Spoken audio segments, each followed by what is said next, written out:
नमस्कार दोस्तों, कैसे हैं आप लोग। मैं भुवन तड़ागी द लॉ टॉक्स में आपका स्वागत करता हूं। दोस्तों, आज की इस वीडियो के अंदर हम डिस्कशन करने वाले हैं फ्रीक्वेंसी ऑफ बोर्ड मीटिंग कि एक बोर्ड मीटिंग अगर आप करते हो तो उसके कितने दिनों बाद दूसरी बोर्ड मीटिंग आपको करनी है, और अगर आप वो जो गैप है, फ्रीक्वेंसी का जो गैप है वो नहीं मेंटेन करते हो, क्या आप पर पेनल्टी लगाई जा सकती है। जी हाँ, अगर आप section 173 of the companies act और SS1 का नॉन कंप्लायंस करते हो तो आप पर पेनल्टी लग सकती है। इस वीडियो के अंदर हम ये डिस्कशन करेंगे, तो वीडियो को एंड तक जरूर देखिएगा। अगर आप मेरे चैनल पर पहली बार आए हैं तो चैनल को सब्सक्राइब जरूर कर लीजिएगा।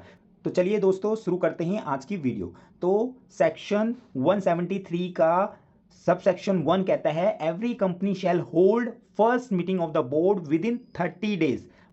मतलब पहली जो बोर्ड मीटिंग होगी आपकी वो 30 दिनों के अंदर हो जानी चाहिए, और उसके बाद minimum number of 4 board meetings in every year.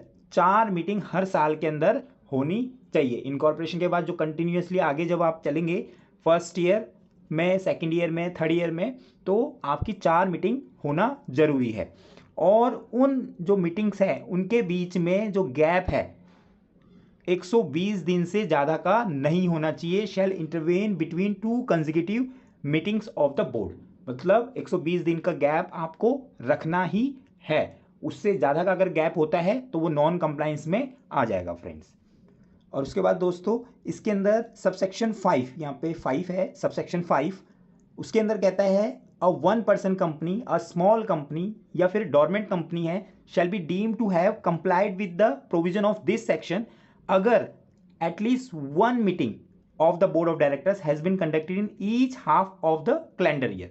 मतलब एक हाफ कैलेंडर ईयर के अंदर अगर आपकी एक बोर्ड मीटिंग भी हो जाती है और जो गैप है आपकी 2 मीटिंग्स का, उसका not less than 90 days, 90 days से कम नहीं होना चाहिए। वहां पर देखो ऊपर था नॉट मोर देन 20 डेज, 120 दिन से ज्यादा।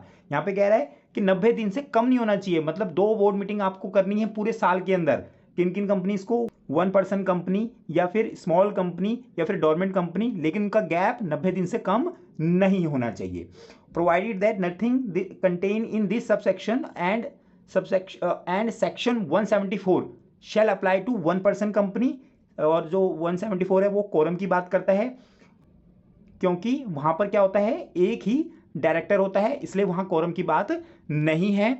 और यहां पर 1 पर्सन कंपनी के अंदर एक डायरेक्टर अगर होगा तो वहां पर भी आपको बोर्ड मीटिंग के लिए इस जो सबसेक्शन है वो आप पर अप्लाई नहीं होगा। ठीक है।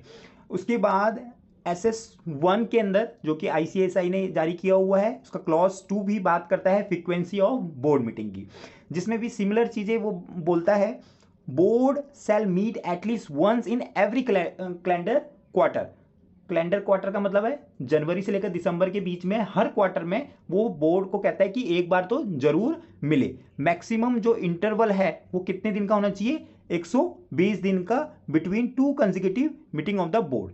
ठीक है। और कितने मीटिंग होनी चाहिए? 4 meeting at least in each calendar year. ठीक है। उसके बाद यहां पर भी वही बात कहता है board said hold first meeting कितने दिन में करनी है? 30 दिन में करनी है इनकॉर्पोरेशन के, and it shall be sufficient if 1 meeting is held in each of the remaining calendar quarter subject to a maximum interval of 120 days, and after first meeting further it shall be sufficient if 1 person company, small company, dormant company holds 1 meeting of the board in each half of the calendar year and gap between 2 meetings of the board not less than 90 days। तो यहाँ पे भी same जो companies act में लिखा है वही यहाँ पर लिखा हुआ है। इसमें एक चीज और लिखी हुई है, अगर जो बोर्ड मीटिंग है वो अर्जन हो जाती है in continuation of original meeting, the interval period in such case shall be counted from date of original meeting. जो ओरिजिनल मीटिंग होगी वहां से काउंट आपका किया जाएगा। जो इंटरवल पीरियड, जैसे 120 दिन हमें काउंट करना है तो ओरिजिनल मीटिंग जो होगी वहां से काउंट करेंगे। तो ये था लॉ। तो इसके बेसिस पर हम देखते हैं कि क्या कोई केस लॉ से रिलेटेड है। तो चलिए वो देख लेते हैं कि क्या पेनल्टी लगाई है अगर हम इस प्रोविजन का फॉलो नहीं करते हैं। चलिए देख लेते हैं। तो फ्रेंड्स, हमारे पास जो ये केस लॉ है ये है violation of section 173 of the companies act.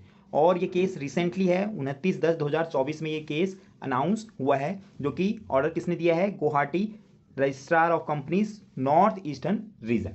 तो फ्रेंड्स, इसके अंदर जो फैक्ट्स ऑफ द केस है, कंपनी जो है वो इस्पात स्टील लिमिटेड, जिसका जो एड्रेस है वो असम का है, और इसके अंदर जो वायलेशन हुआ है वो हुआ है ministry vide letter 27/2/2020 has given instruction to conduct inquiry under 206 subsection 4 of the Companies Act. While conducting inquiry, the officer has pointed out that there was a violation of section 173(1) of the Companies Act, जो कि हमने पढ़ा, जिसमें frequency की बात करता है कि कितनी बोर्ड मीटिंग होनी चाहिए और उनका गैप कितना होना चाहिए।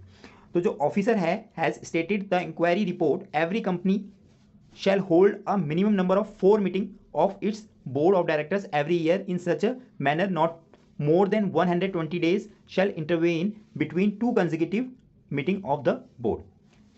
तो जो कंपनी ने जो बोर्ड MGT 7 के अंदर जो 18-19 की जो उन्होंने फाइलिंग करी थी, एनुअल रिटर्न फाइल किए थे, उसके अंदर for the board meeting are 27/4/2018, 1/9/2018, 10/12/2018, 4/3/2019। The gap between 27/4/2018 and 1/9/2018 is 127 दिन। 127 दिन का गैप वहां पर शो किया हुआ था कंपनी ने। The company has Prema fascia violated the provision of section 173। तो बड़ी बारीकी से आरओसी ने ये चीज़ चेक करी कि कितने दिन हो रहे हैं, तो उसने इसका पॉइंट आउट किया। द कंपनी रिप्लाइड, कंपनी ने क्या रिप्लाई दिया? That there has been a clerical mistake and date of board meeting was actually 7/5/2018। मतलब वो जो बोर्ड मीटिंग की जो डेट थी, इंस्टेड ऑफ 27/4/2018, जो पहली जो बोर्ड मीटिंग थी वो गलती से पहली लिखी गई, जबकि वो 1 महीना बाद की थी, और इज़ नॉट एक्सेप्टेबल। और आरओसी को वो एक्सेप्टेबल नहीं हुई क्योंकि बोर्ड मीटिंग के मिनट्स नहीं प्रोवाइड किए गए कंपनी के द्वारा। Further the company has also not file revise annual return. Revise annual return भी फाइल नहीं करी। आरओसी कहता है कि अभी आपकी गलती हो गई थी, तो आप रिवाइज आप एनुअल रिटर्न फाइल कर देते या फिर मिनट प्रोवाइड कर दो। Hence there is a prima facie non compliance of section 173, जिसके अंदर आपने 120 दिन का गैप नहीं किया है। Read with section 450 of the companies. अब 450 क्यों पढ़ रहे हैं? कि अगर सेक्शन के अंदर इस पर्टिकुलर चीज़ के लिए पेनल्टी नहीं है, तो 450 के अंदर जो पेनल्टी लिखी गई है वो पेनल्टी आपके ऊपर लगाई जाएगी। तो यहाँ पर जो पेनल्टी लगाई है आरओसी ने, वो सेक्शन 450 के अकॉर्डिंग लगाई है। 450 में क्या कहता है? इफ कंपनी और any officer of the company और any other person contravening any of the provision of this act, मतलब कंपनीज एक्ट का अगर इंटरवेन करता है, कंट्रावेंशन करता है, तो कितनी पेनल्टी लगेगी आपको? The company and every officer of the company who is in default such other person shall be liable to penalty of 10,000 rupees, or in case of continuing contravention the further penalty of 1,000 rupees for each day after the first during which contravention continues, or subject to maximum of 2 lakh rupees, and in case of company and 50,000 rupees, और ये company के case में 2 लाख रुपए maximum, और 50,000 rupees in case of officer in default. तो ये total penalty यहाँ पर लगाई जाएगी। तो यहाँ पर कंपनी पर क्या पेनल्टी लगी है? और यहाँ पर एक चीज़ और, इनको सॉकोज नोटिस इशू किया। उस सॉकोज नोटिस जब भी इशू किया गया, वहाँ पे हेयरिंग हुई, लेकिन वहाँ पर कंपनी की तरफ से कोई भी पर्सन नहीं पहुँचा। No one appeared for the hearing. तो फिर आरओसी ने ऑर्डर निकाल दिया, जिसके अंदर पेनल्टी कंपनी के ऊपर लगाई। मिनिमम पेनल्टी जो थी वो 10,000 रुपये थी। अगर कंटिन्यूइंग होगी तो 10,000 रुपये से plus 1,000 rupees per day penalty होनी चाहिए थी मिनिमम, और मैक्सिमम 2 लाख हो सकती थी, लेकिन यहाँ पर आरओसी ने मिनिमम ही रखा है, 10,000 रुपये की पेनल्टी लगाई है।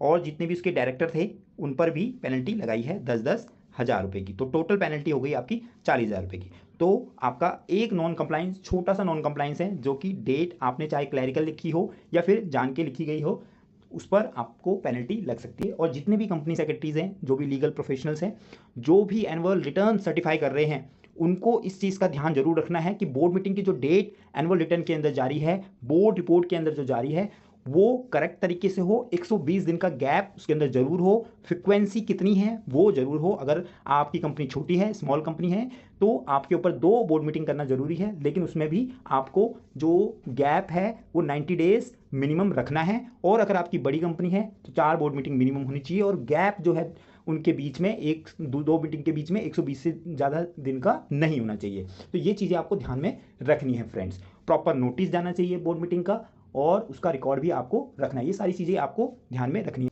और अगर आप प्रैक्टिसिंग कंपनी सेक्रेटरी हैं तब तो आपके लिए और भी ज़्यादा ये इंपॉर्टेंट हो जाता है। तो चलिए आज की वीडियो में इतना ही, फिर मिलते हैं इसी तरह की इन्फॉर्मेटिव वीडियोज़ के साथ। आपको इस प्रोविज़न से रिलेटेड कोई डाउट हो तो आप मुझे कमेंट कर सकते हैं। आपको वीडियो कैसी लगी वो भी मुझे आप बता सकते हैं। फिर मिलते हैं, तब तक आप स्वस्थ रहिए, सुरक्षित रहिए। जय हिंद, बाय बाय।